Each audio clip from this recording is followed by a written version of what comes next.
Why should we change the way we eat? For a long time, we've been told that farmers need to produce as much cheap food as possible. Cheap food and the systems needed to provide it create a landscape dominated by GMO corn and soybean fields, confined animal feeding operations, manure storage lagoons, eroded farmland, and polluted waterways. It is convenience run amok.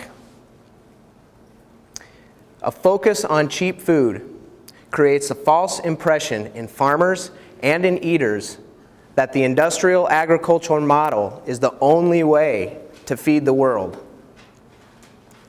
At Lone Tree Foods, we don't sell cheap food. We want to make good food affordable. We connect local farmers with local buyers who want to know where their food comes from and how it is produced. This is something that my family has been doing for 15 years. As Amy said, I grew up on a ranch in the Sandhills of southwest Holt County, and we raised beef cattle, and we milked about 40 cows. When I was 10 years old, I got my first Jersey heifer and set myself a goal that someday I would have the top Jersey herd for milk production in the state of Nebraska.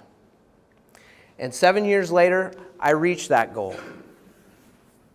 But it wasn't enough. By then, things were already changing.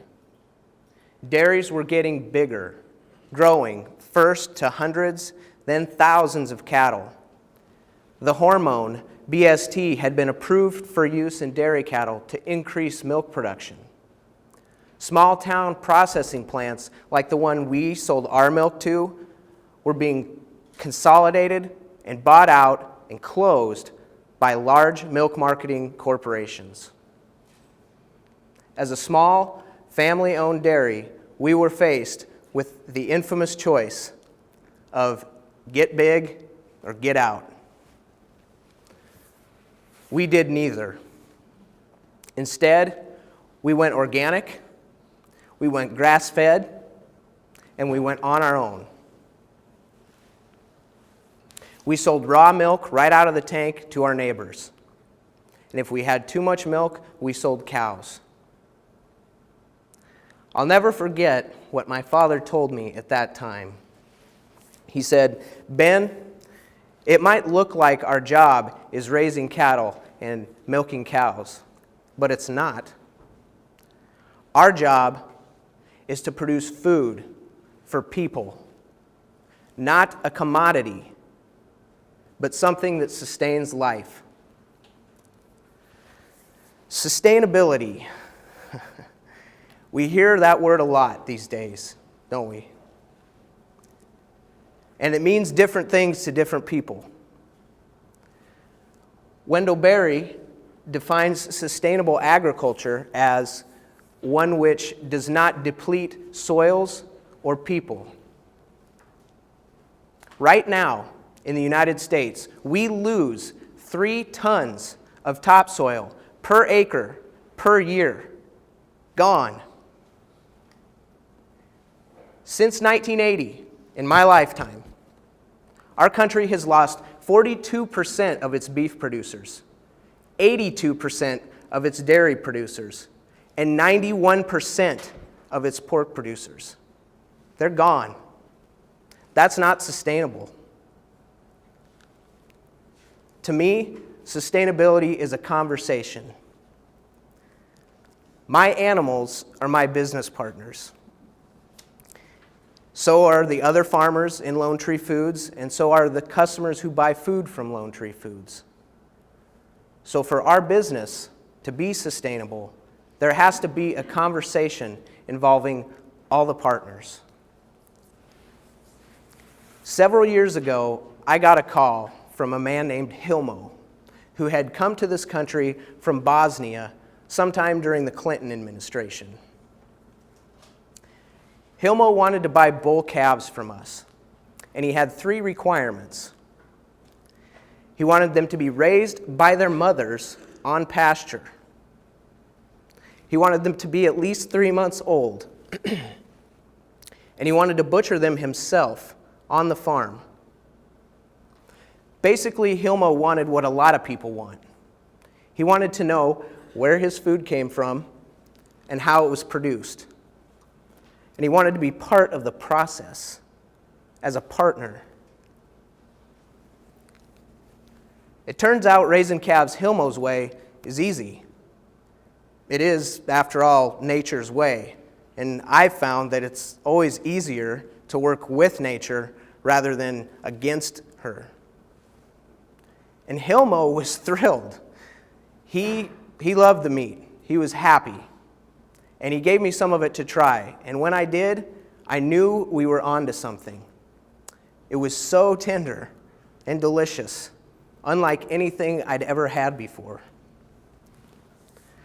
Now that I live north of Lincoln, I still raise calves Hilmo's way. And it turns out that raising calves on cows, or calves raised on cows, are happier and healthier. They learn how to graze at a young age, which makes them better cows in the future, especially on a grass-fed operation. 99% of the dairies in this country don't do that. And of the ones that do raise their calves on cows, very few of those raise all their calves that way, meaning the females and the males. In fact, on most dairies, bull calves are considered to be an unfortunate byproduct to be disposed of. At Davy Road Ranch, we raise all our bull calves for 9 months on their mothers. That's twice as long as the conventional feedlot steer. Our bull calves are never dehorned, they're never castrated, they're never weaned early. And the ones that are not butchered for bistro beef become breeding stock. And because of the way they're raised on the mother in a herd setting, they're properly socialized and they don't become mean and aggressive as full-grown bulls. Because of the way I raise my calves, Davy Road Ranch is animal welfare approved. I've been told that my bistro beef is the only dairy beef in the country that meets all of the requirements, or standards, I should say, for humane certification. None of that would have happened if I hadn't first had a conversation with Hilmo about what he wanted. In addition to the humane treatment of livestock, Lone Tree Foods sets other basic standards for our producers, such as no GMOs. Those standards give our buyers confidence in the products that they are purchasing. That confidence is the foundation for building strong relationships so that as the seasons change, we can adapt to challenges and work together to build a sustainable local food system for the future. Now, I learned early on that chasing and achieving high production isn't necessarily sustainable. I learned from my father that we had to market our own products if we were going to survive. And we had to set our own prices. And we had to be responsible for our own profitability. I learned from Hilmo that the conversation with the buyer is one of the most important conversations I can have as a producer of local foods. Do we need more businesses like Lone Tree Foods? Maybe. We definitely need more people to be involved in the local food system, whether as farmers, as eaters, or something in between. We definitely don't need to lose another 40 or 80 or 90% of us. We're already changing the way we eat. We've set the standard. We've set the table.